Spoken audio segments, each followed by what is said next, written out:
لله نحمده ونستعينه ونستغفره ونؤمن به ونتوكل عليه ونعوذ بالله من شرور أنفسنا ومن سيئات أعمالنا من يهده الله فلا مضل له ومن يضلل فلا هادي له ونشهد أن لا إله إلا الله وحده لا شريك له وأشهد أن محمدا عبده ورسوله أما بعد فأعوذ بالله من الشيطان الرجيم بسم الله الرحمن الرحيم يا بني آدم قد أنزلنا عليكم لباسا يواري سوآتكم وريشا ولباس التقوى ذلك خير إلى آخره.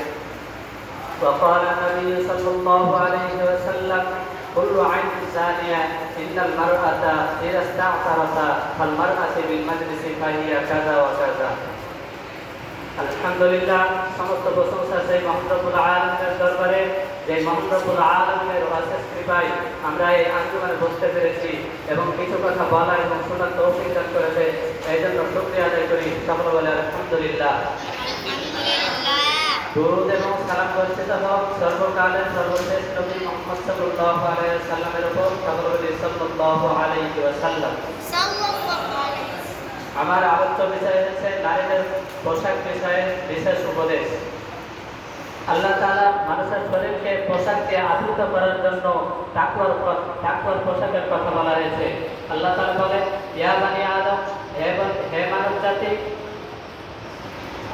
قد أنزلنا عليكم لباسا يواري سوآتكم وريشا, তোমাদের লজ্জাস্থান ঢাকার এবং বেশভূষার জন্য আমি তোমাদেরকে পোশাক দিয়েছি।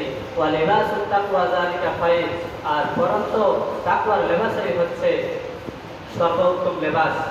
এই হাদিসে রাসূল সাল্লাল্লাহু আলাইহি ওয়াসাল্লাম বলেন, তোমার স্ত্রী এবং তোমার দাসী ছাড়া অন্য মানুষ থেকে নিজের লজ্জাস্থানকে হেফাজত করবে এবং নিজেদের আপোষে থাকলেও যথাযথ লজ্জাস্থান কাউকে দেখাবে না এবং একাকী নির্জনে থাকলেও উলঙ্গ থাকবে না, কারণ মানুষ অপেক্ষা আল্লাহ এর বেশি হকদার, যা আল্লাহকে লজ্জা করা হবে।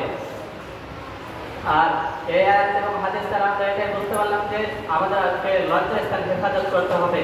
এখন পুরুষের লজ্জাস্থান কতটুকু?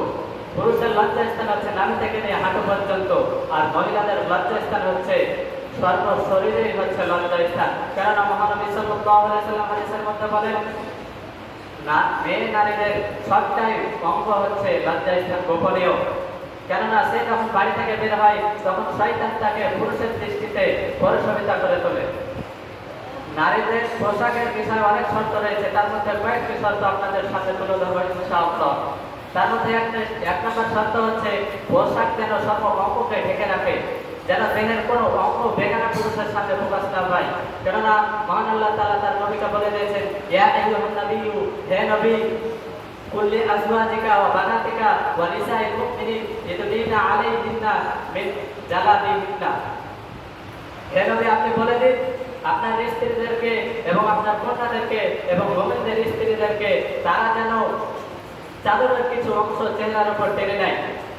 দুই নম্বর শর্ত হচ্ছে পোশাক যেন এমন পাতলা না হয় যাতে করে কাপড়ের ওপর থেকেও নিচের অংশ মানে ভিতরের অংশগুলো দেখা যায়। এরকম পোশাক যদি এরকম পাতলা পোশাক দিয়ে যদি আমরা শরীরকে ঢেকে রাখি, তুমি যতই শরীরকে ঢেকে রাখো না কেন ওই খোলার পর্যায়ে ভুগতে হবে। এখানে রাসূল সাল্লাল্লাহু আলাইহি ওয়াসাল্লাম বলেছেন যে দুই শ্রেণীর মানুষ জাহান্নামী, তার মধ্যে এক শ্রেণীর মানুষ হচ্ছে ওই মহিলাগণ যারা কাপড় পরেও উলঙ্গ থাকবে এবং পরপুরুষকে নিজেদের দিকে আকৃষ্ট করবে এবং নিজেরাও পরপুরুষের দিকে আকৃষ্ট হবে। তিন নম্বর শর্ত করা হয়েছে পোশাক যেন এমন আঁটো টাইট ফিট না হয় যাতে করে দেহের উঁচু অংশ এবং নিচু অংশগুলো ব্যক্ত করা যায়, মানে বোঝা যায়। এমন কাপড় টাইট ফিট জামা দ্বারা অঙ্গ ঢেকে রাখলেও ওই খোলার মতোই হবে। চার নম্বরে বলা হয়েছে যেন সুগন্ধিত ব্যবহার না হয়, কেননা মহানবী সাল্লাল্লাহু আলাইহি ওয়াসাল্লাম বলেছেন, কোন মহিলা যদি সেন্ট বিলাবার উদ্দেশ্যে কোনো পুরুষের সামনে দিয়ে যায় তাহলে ওই মেয়ে বেশ্যা নারী অর্থাৎ জেনাকারী। উক্ত